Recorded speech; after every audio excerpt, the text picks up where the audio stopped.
10년치기. 미국 바이든 대통령과 중국 시진핑 주석의 관계를 설명하던 수식어. 바이든이 부대통령, 시진핑이 부주석일 시절부터 그들은 함께했다. 그들은 총 1만 7천 마일을 함께 다니며 24시간이 넘는 개인 회담을 했다고. 그렇게 시간이 흘러 2021년 만나게 된 두 정상. 트럼프가 시행했던 관세 정책의 철폐를 기대했지만 바이든은 관세를 복원하지 않았다.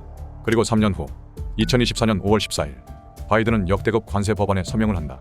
트럼프의 일방적인 고율 관세를 비판했던 바이든. 그러나 더하면 더했지 덜하지 않다는 평가를 받는 바이든의 대중정책.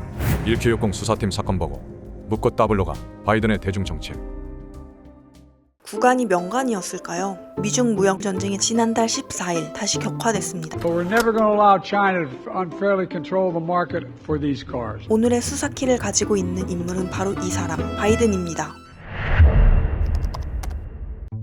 바이든의 대중정책 의도를 파악하려면 관세 법안을 서명할 때의 사진을 봐야 합니다.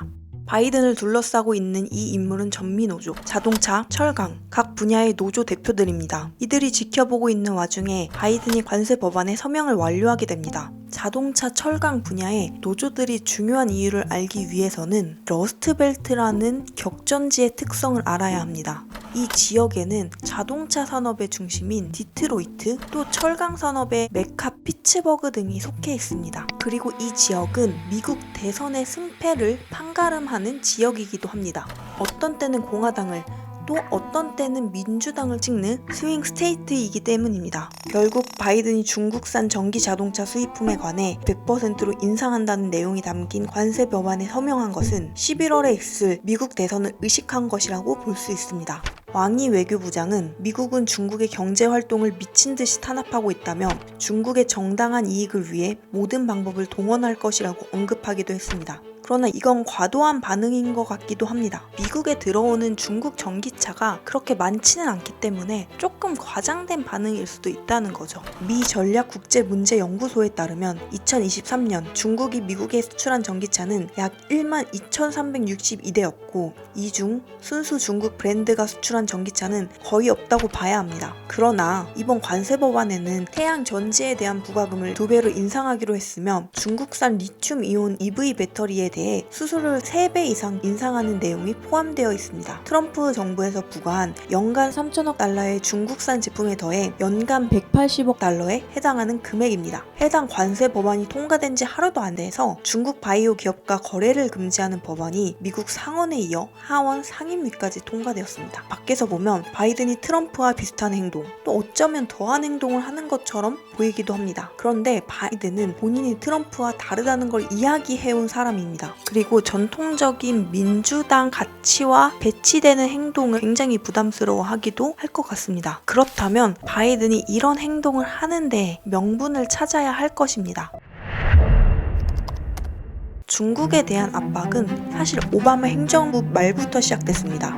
2001년 12월 중국의 세계무역기구 가입을 계기로 저렴한 메이드 인 차이나 제품이 세계 시장에 수출되었고 이로 인해 미국 제조업이 붕괴되고 미국 내 일자리들도 200만 개나 사라졌습니다. 차이나 쇼크는 산업 전반에 퍼지게 되었습니다. 이대로는 지켜볼 수 없다. 트럼프가 생각했습니다. 트럼프는 기존 정치인들처럼 대의 명분을 찾지 않습니다. 그냥 냅다 물리적인 압박을 시작하는 겁니다. 2018년 7월 6일 340억 달러 규모의 중국 수입품 818종에 25%의 보복관세를 부과하며 본격적인 중국 죽이기에 돌입한 겁니다. 중국도 미국산 농산품, 자동차, 수입품 등에 340억 달러의 25% 관세를 부과했습니다. 바이든의 대중정책은 트럼프의 대중정책과는 달라야 했습니다. 바이든이 대통령으로 취임한 그해 미중 정상회담에서 본인은 중국 전문가라고 말했기 때문입니다. 그런데 한편으론 트럼프의 이런 중국 압박이 어느 정도 통했다고 생각했던 것 같습니다. 그래서 바이든은 트럼프 시절 설정된 관세율을 유지하면서 인위적인 가격 인하를 통해서 세계 시장을 어지럽히는 중국 불공정 무역에 대한 대응이다 명분을 가져온 것입니다. 미국 자국주의 정책이 아닌 불공정 무역에서 미국의 근로자와 기업을 보호하기 위함이라는 말입니다. 여기서 바이든은 기술 전쟁까지 추가했습니다. 중국에서 많은 제품들이 생산되지만 여전히 과학기술의 대부분 원천은 미국에 있습니다. 중국이 기술을 못 갖게 하려고 하는 겁니다. 그 기술 중에서도 반도체에 대한 제재를 계속하려고 합니다. 2022년 바이든이 서명하여 정식 발효된 반도체법은 소위 가드레일 조항에 따라 법상 인센티브를 받는 기업들은 중국 등 우려 대상 국가에 대한 반도체 생산시설 신설 또는 기존 시설 추가가 금지된다는 내용이 담겨 있습니다.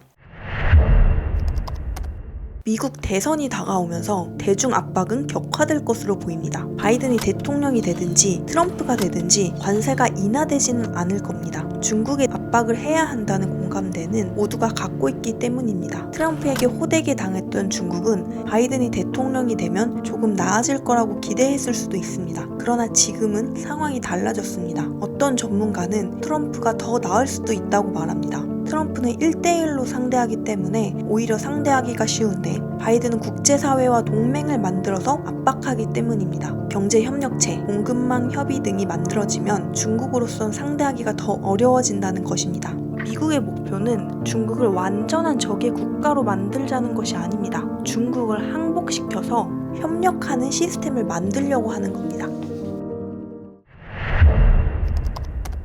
당분간은 미국이 견제하고 중국이 반격하는 식으로 미중 관계는 부정적으로 흘러갈 것입니다. 틱톡 금지법처럼 많은 반대가 있더라도 중국을 막기 위한 출혈 경쟁은 계속하게 될 것이고요. 당연히 우리나라는 이 둘의 영향을 받게 될 것입니다. 고래 싸움에 새우등 터지냐 혹은 어부지리를 얻게 될 것이냐 이건 우리의 대응에 따라 달라질 것으로 보입니다.